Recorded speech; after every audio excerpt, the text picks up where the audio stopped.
en las orillas del Magdalena, entre las frondas de mi lindo cafetal, a los fulgores de luna llena, nació este canto dedicado al Paraguay.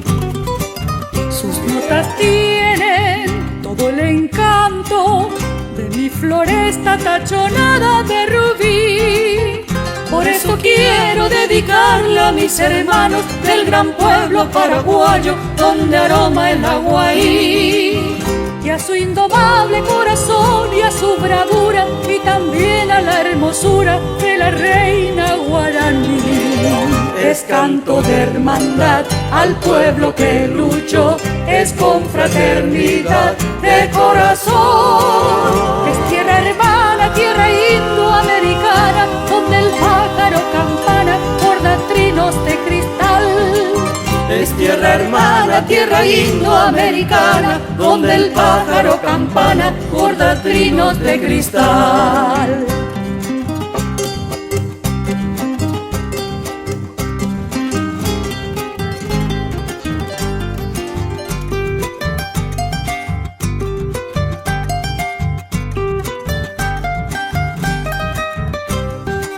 Sus notas tienen todo el encanto de mi floresta tachonada de rubí.